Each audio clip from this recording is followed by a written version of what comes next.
Desiree with theastrologyaddiction.com, and thank you so much for watching.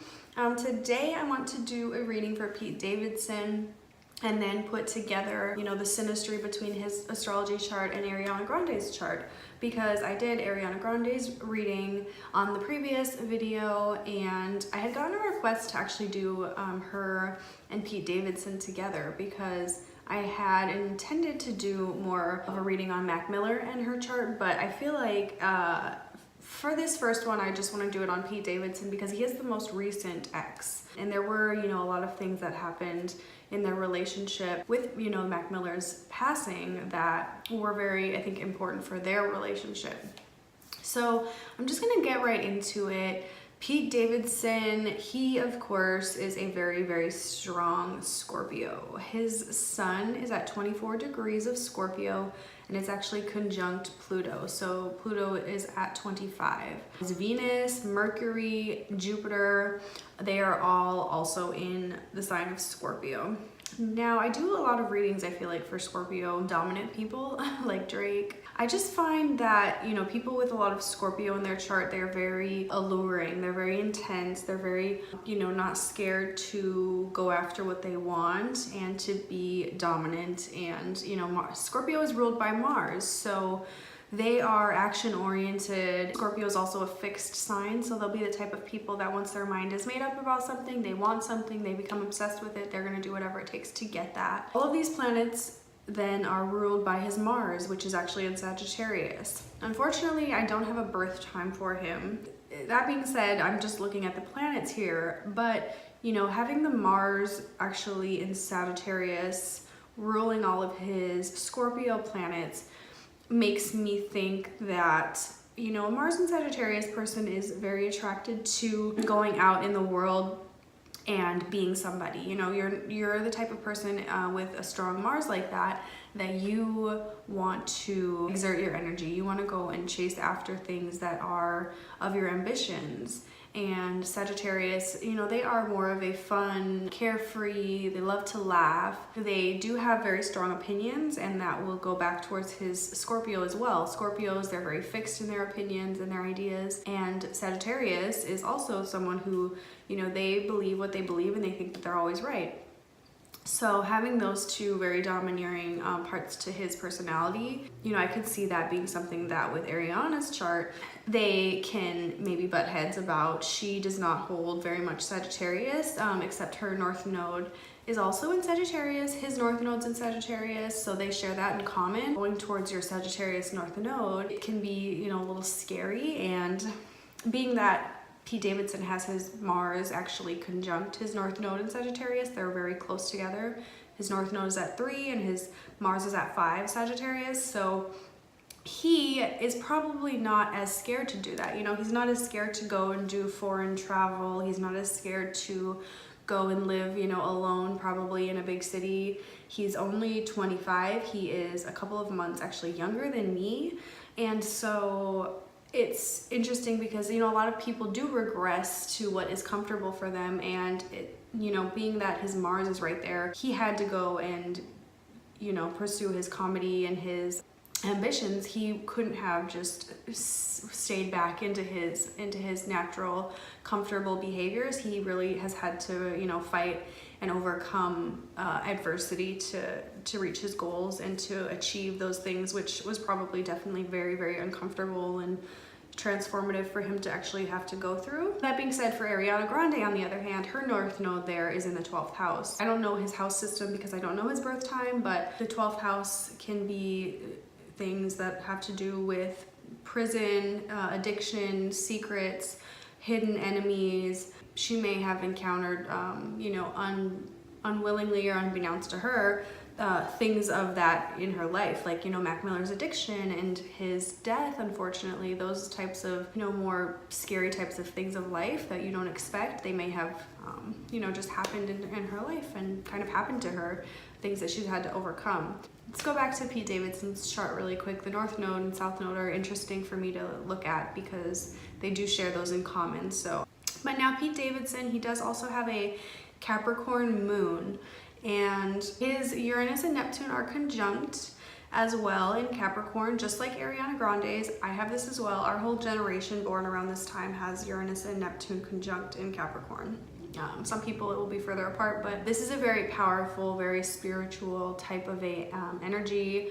We are not conditioned and not really built to conform to society's restrictions and standards of us, so we want to break those standards that are kind of held for us. So as a couple sharing this, and that was actually on her ascendant rising sign is in Capricorn.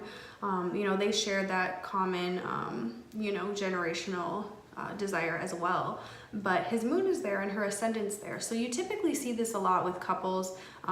Someone's moon will be on the ascendant of the other person, or someone's moon will be on the sun sign, Venus, the ascendant. They'll just have a lot of contacts like that, which are personal planets, the sun, moon, ascendant, points, ascendant is a point, with the other person's personal planets. His moon, where he is, it's actually well placed. I mean, I don't know the house signs of it, but it doesn't have any negative aspects to it from the malefics like Saturn or Mars. And so he is a very ambitious person, just like Ariana. They're very career oriented. They love power, money, those types of things make them feel really comfortable and really happy. And it's something that can maybe come a little bit easier for them because they might have a natural inkling to climbing the ladders of society in a way that you can make something of yourself and make a career for yourself, make a name for yourself, if you will. I do see though in his chart that all of his Scorpio planets are actually opposing her Venus in Taurus.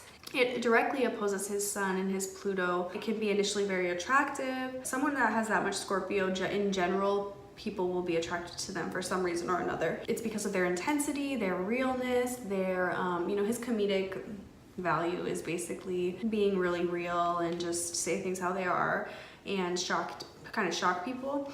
So her Venus in Taurus, it's very different from that. She appreciates things that are not exactly that raw, but she is attracted to it. So they will have that natural affinity to each other. He doesn't actually hold any Libra in his chart either, and her moon and Jupiter are in Libra, and that I can see that as definitely being something that would be an issue because Scorpio, they don't really like societal rules. They don't like social outings. They don't particularly like, Libra is very much so one that will go kind of along with what society thinks is okay and what society thinks is good socially, especially like in clothes, like love to shop, that kind of thing, and look the part. I definitely see him being like, oh, that's a little shallow of her, or that's not really like a real,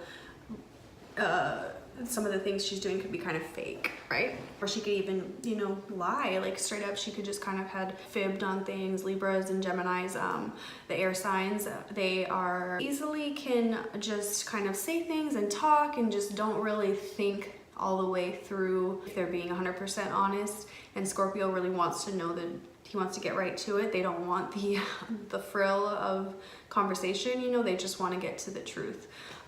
And so, I mean, I could see that being some type of a frustration with them as well. And I see in his personal chart that Saturn is actually squaring his sun sign, which is conjunct to that Pluto there. He has spoken pretty openly about dealing with depression and mental, troubles, feeling really down in the dumps. Saturn, when it is squaring someone's sun like that, that can be really heavy, can make you feel really prone to those types of negative feelings, especially when it is in Scorpio like that with Pluto. It can really make someone feel less than and feel like they're not doing good enough, they're not enough, that life is too hard, too challenging. Even with his moon, which is so ambitious and in Capricorn, those things are important to him. So if he's not able to maybe achieve what he wants or do the things that he wants to do, it can be a hard burden because that Saturn in Aquarius that's squaring his sun, it is also ruling his moon sign in Capricorn. Saturn rules Capricorn. So he can just be more prone to feeling depressed and feeling like shit about himself, and you know, those self-deprecating jokes that he does, or you know, even jokes to other people, it can be like a reflection of himself not feeling good enough, you know. And he does have his Mars in Sagittarius squaring his Chiron, which is his wound. His Chiron's your wound basically, and Mars being a malefic can kind of dig into that. So whatever the wound that he does have in Virgo, it can be many things in Virgo, but like he could be very self-critical, can feel very heavy. So more about their relationship, I think that the moon of his in Capricorn actually does oppose her sun in Cancer. Again, those oppositions, the polarities, you see those linking up a lot because you learn a lot from the other person. You're very attracted to them because they're very different than you. Capricorn is opposite Cancer. Capricorn's an earth sign. Cancer's a water sign. Pete does hold a lot of water in his chart with Scorpio, so he'll naturally be attracted to water signs, but that moon opposite her sun in Cancer is really, really strong, and they probably felt an immediate energy connection with that. You know, it can be very challenging, but it is something that is naturally going to draw you to someone else. You see this a lot with long-term relationships and couples that get together. You can have those oppositions with personal planets like that. Sun, Moon, Ascendant, Venus. Now, when you want to talk about their sex life, her Mars is in Virgo.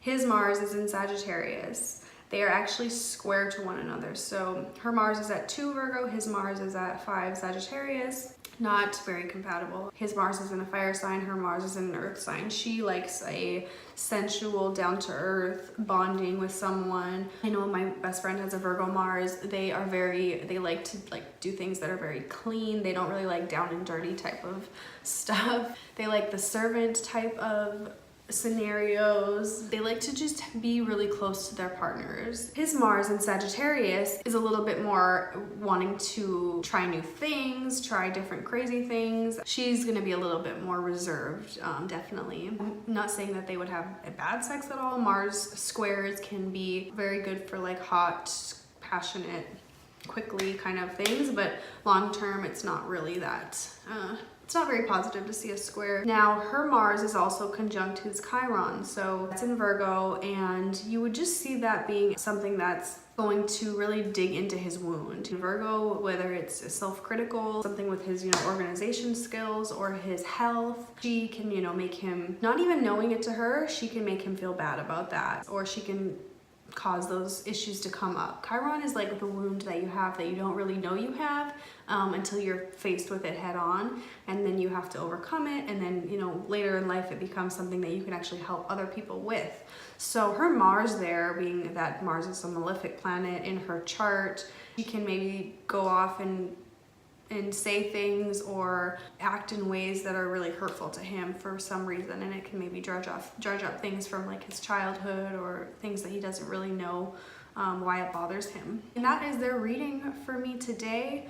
I definitely see a lot of natural connection and affinity between those two people, but I don't really see long-term compatibility here or things like that. It was a relationship that taught them both a lot of things and maybe definitely hurt them. You know, it's a very painful, looks like a painful relationship, and I think you can definitely tell that from Pete's behavior and his comments of depression and things like that, and her making the song even with his name in it and the other men that she's dated. I think that can be a wound thing. So her behavior in the world, that Mars to his Chiron, it has just continued to kind of hurt him. Now, not blaming either of them for anything, but that's just what I would see here.